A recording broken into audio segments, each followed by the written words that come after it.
Coa de onte xa son 25 as edicións celebradas ata de agora da Festa da Xouba. Aínda así a deste ano presentou importantes novidades. Unha delas foi o cambio de emprazamento, dende a Alameda no campo de arriba ata o Paseo da Ribeira, onde se instalou este ano a carpa provisional. Por ela foron pasando numerosas persoas que non quixeron deixar escapar a oportunidade de probar este prezado peixe característico da nosa ría.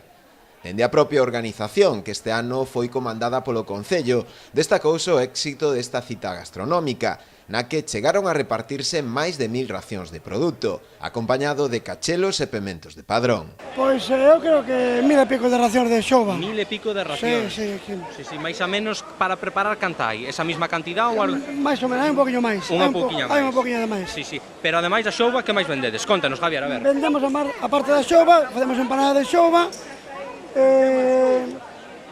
depois temos mexilóns, e depois postres tamén, tarta de Santiago, larpeira e tarta de mazán.